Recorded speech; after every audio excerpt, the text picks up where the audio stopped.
क्या आपको भी लगता है कि देसी लोग, पाकिस्तानी लोग सिर्फ शादी को, ज़िंदगी को घसीट रहे होते हैं? ज़िंदगी के अंदर कोई चार्म नहीं है, कोई लाइट नहीं है, ज़िंदगी जीने का शायद मकसद भी कोई नहीं है। बगैर मकसद के ज़िंदगी को बस काटी जा रहे हैं, रिस्पॉन्सिबिलिटीज़ के साथ, मजबूरियों के साथ। घर वालों ने शादी करा दी, माशरे ने, सोसाइटी ने प्रेशर दिया कि शादी होनी चाहिए, बच्चे होने चाहिए। उसके बाद एक ज़िंदगी गुजार रहे हैं कि जिस तरह बस गुजर जाए। उसके लिए पहले आपको एक साइकोलॉजिकल पॉइंट समझाता हूँ, उसके बाद आएंगे कि यहाँ पर पाकिस्तानी सोसाइटी में मसला क्या है। देखिए, अगर आपने किसी जानदार को, लिविंग ऑर्गेनिज्म को या मैमल को आपने मजबूर करना हो कि वो रिप्रोड्यूस ना करे, उसके बच्चे ना हो, तो आपको लगेगा हो सकता है उसको पैसे की तंगी कर दें, हालात ख़राब कर दें, लड़ाइयाँ कर दें, जंगें कर दें, यानी जो जीने के जितने तरीके होते हैं उसके अंदर कोई ना कोई कमी कर दें, तो आपका ख्याल होगा कि वो रिप्रोड्यूस करना छोड़ देंगे। ऐसा हिस्टोरिकली उठा के देख लें, तारीख में उठा के देख लें, तो ऐसा कभी भी नहीं होता। पैसे कम वाले ज़्यादा बच्चे कर रहे होते हैं, जिनके हालात ख़राब हैं, जंगें हो रही हैं और बहुत सारे इश्यूज़ हैं, उनके बच्चे फिर भी हो रहे होते हैं।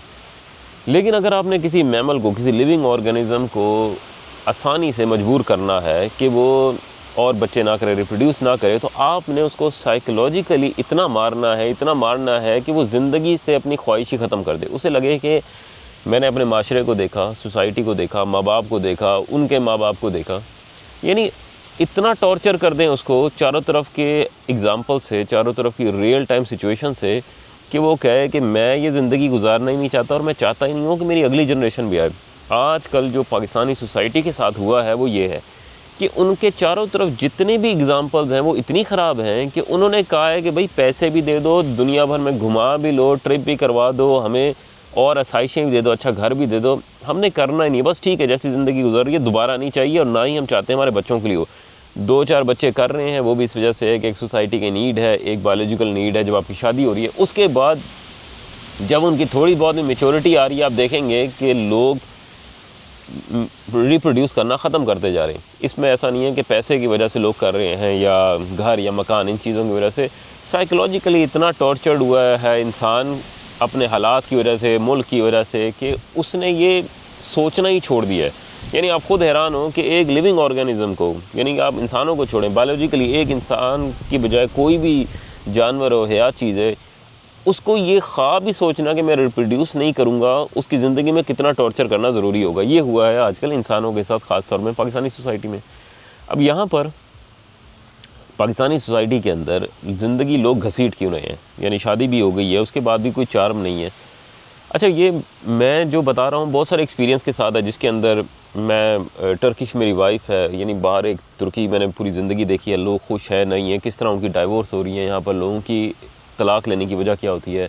फिर यूरोप के अंदर मैंने कोई 15-20 साल हैं जिसके अंदर हॉस्टल में उनके साथ रहा हूँ, उन दोस्तों की आपस में शादियाँ हो गई हैं, कुछ की तलाक़ें हो गई हैं, कुछ साथ रह रही हैं लेकिन हालात ख़राब हैं। उनकी ज़िंदगी के अंदर उनका जो एक वेस्टर्न मॉडल है उसके अंदर भी बहुत सारी ख़राबियाँ, ऐसा तो नहीं है कि उनकी ज़िंदगी बहुत अच्छी जा रही है, लेकिन जो पाकिस्तानी एशियन सोसाइटी है उसके अंदर 2-4 ऐसी चीज़ें हैं जो आप इम्प्रूव कर लें तो ज़िंदगी आपके पार्टनर के साथ बहुत बेहतर हो सकती है। अच्छा, इसमें मर्द है, औरत है, दोनों की बेशुमार सी ख़राबियाँ हैं जो सोसाइटी या माशरे या एनवायरनमेंट की वजह से वो आ रही होती हैं।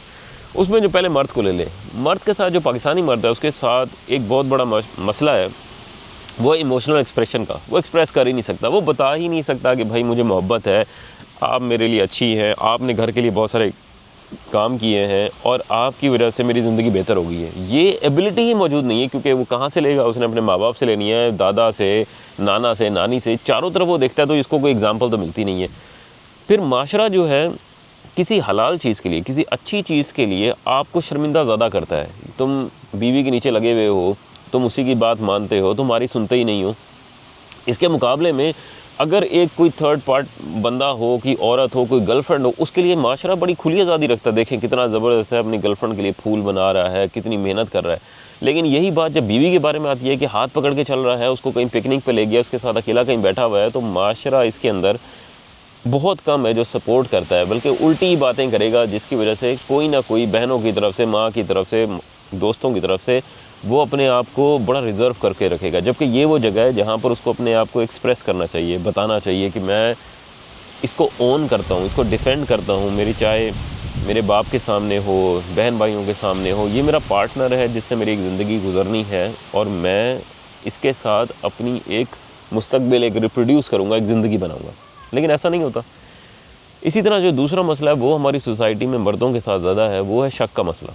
हम समझते हैं कि हमारी बीवी को या तो कोई देख रहा है या हमारी बीवी किसी को देख रही है। आप कभी मोटरसाइकिल पे जा रहे हो, गाड़ी पे जा रहे हो, रिक्शे पे जा रहे हो, ये वाला मसला सोसाइटी ने बताया है कि मर्द जो है वो एक डोमिनेंट फिगर है, उसने बचाना है।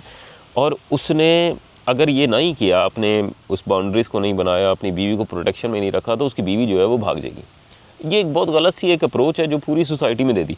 अब इसके बाद होता ये है कि मर्द को लगता है कि जब तक वो नहीं बचाएगा तो ऐसा हो ही नहीं सकता है कि बीवी मेरे साथ रहे। और भी बताऊंगा साइकोलॉजिकल क्या इशू है।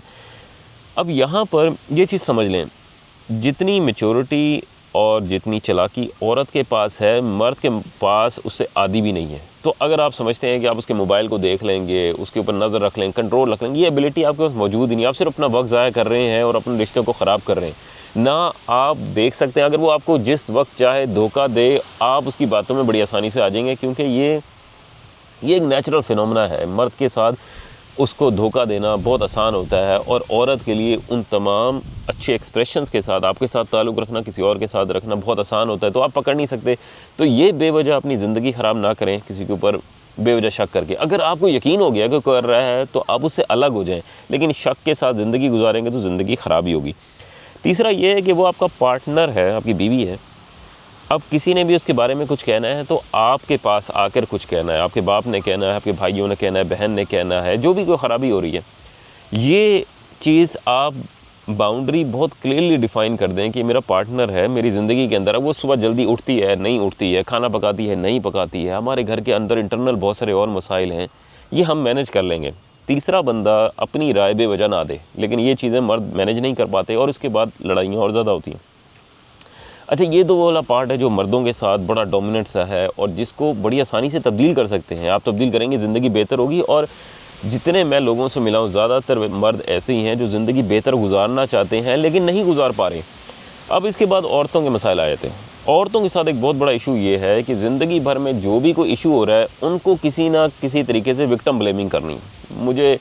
मैं पढ़ाई नहीं कर सकी, मेरे मियाँ ने मुझे वक्त नहीं दिया, मेरे पास बच्चे हो गए इसलिए मैं पढ़ाई नहीं कर सकी, मैं घर के कुछ काम नहीं हो सके, कुछ सीख नहीं सकी। अच्छा, ये बहुत सारी गलतियाँ ऐसी हैं जिसके अंदर औरत खुद कर रही होती है, लेकिन अब उसे कुछ चाहिए होता है कि जिसको ब्लेम कर सके, माँ बाप को, बहन भाइयों को, ख़ास तौर पर मियाँ को, क्योंकि मियाँ के साथ रह रही होती है, अपने पार्टनर के साथ रह रही होती है। यहाँ पर इससे बचने का सबसे आसान तरीका ये होता है कि वो अपने आप को मियाँ से अलग करके बच्चों के साथ फुली अटैच कर लेती है। उसे लगता है कि ये तो मुझे बहुत ज़्यादा रिस्पेक्ट दे रहे हैं, मेरी एक दुनिया के अंदर, पाकिस्तान के अंदर मेरी जो पहचान है वो मेरे बच्चे हैं। क्योंकि आपकी कुछ अचीवमेंट्स है, औरतों के अचीवमेंट में एक बहुत बड़ी अचीवमेंट उनके बच्चे होते हैं कि हमने बच्चे पैदा किए हैं, इसकी वजह से हमने साहिब औलाद किया है अपने पार्टनर को और हमारी एक नस्ल चल रही है।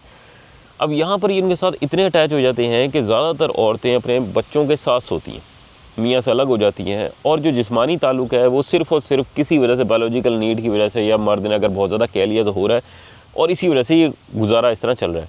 और समझती हैं कि मर्द जो है उसको हमारी इतनी कोई ज़रूरत नहीं है, बच्चे हमारे लिए ज़्यादा ज़रूरी हैं, उन्हीं के लिहाज से खाना बनता है, उन्हीं को खाना दिया जाता है, उन्होंने कहाँ घूमने जाना है, कब सोना है, कब जागना है।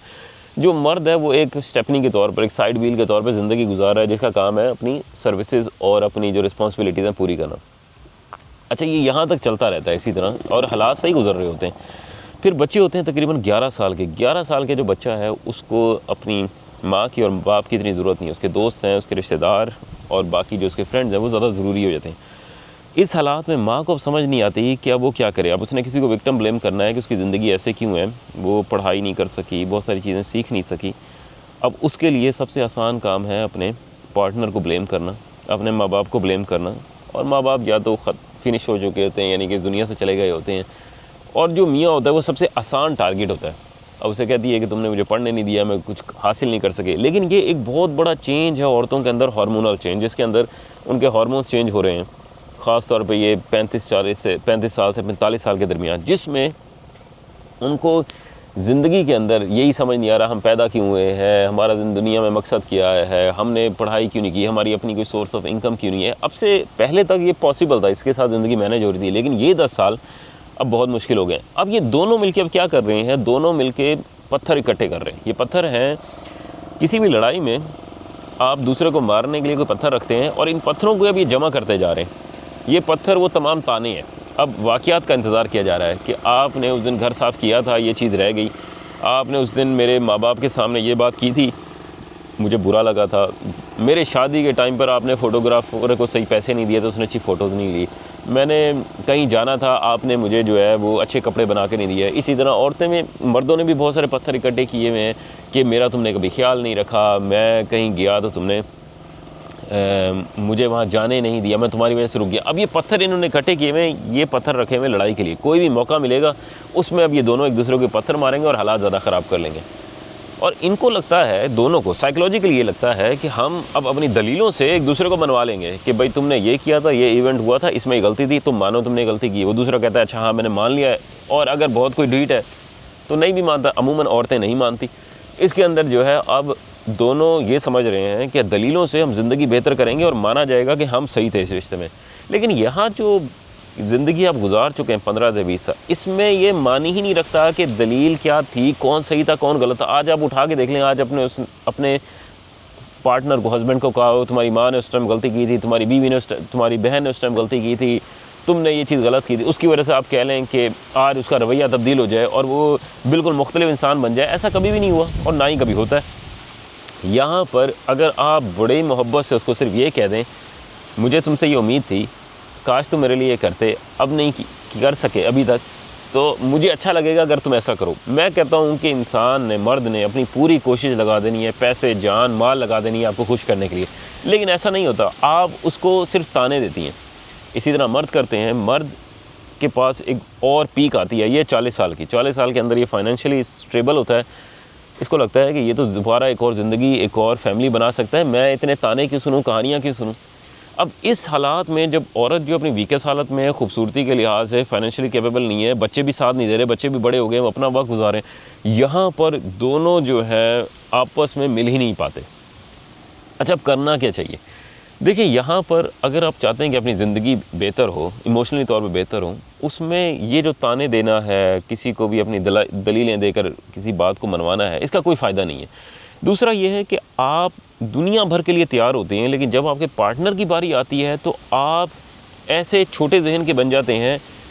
घर में आप देखेंगे कि जो आपका हस्बैंड है, मियाँ है, बुनियान पहन के फिरता रहेगा, शेव नहीं की भी होगी, लेकिन बाहर किसी के पास मिलने जाएगा तो शेव करके जाएगा, अच्छी खुशबू लगा के जाएगा। इसी तरह औरतें हैं, बाहर किसी से मिलने जा रही हैं, कितना तैयार हो रही हैं, कितनी चीज़ें कर रही हैं, लेकिन अपने मियाँ के लिए कोई रिस्पॉन्सिबिलिटीज़ के अलावा, घर की सफाई होनी है, बाकी काम होने, उनका कोई इस पे लेना देना नहीं है कि मियाँ की ज़रूरियात क्या हैं, बायोलॉजिकल नीड्स क्या हैं, उसकी खुशी क्या है। यानी ये यहाँ पर एक दूसरे को इस उम्र में भी 40 साल है, 50 साल है, कि आपने अपने आप को अपने पार्टनर के लिहाज से ढाल के रखना है। जो बच्चे हैं वो एक थर्ड पार्टी है, उन्होंने आपके साथ ज़िंदगी मैनेज करनी है। आपके मियाँ की, आपकी बीवी की क्या ज़रूरियात है, उसने शॉपिंग पे जाना है, उसने कहीं घूमना है, वो ज़्यादा ज़रूरी है। बच्चे उसके लिहाज से अपनी ज़िंदगी को मैनेज करेंगे कि कब उन्होंने सोना है, कब उन्होंने खाना है, खाना खाते हैं नहीं खाते। लेकिन आप ज़िंदगी उल्टी तरह चलाते हैं कि बच्चों की ज़िंदगी होगी, उसके साथ आप खुद अपने आप को मैनेज कर रहे हैं।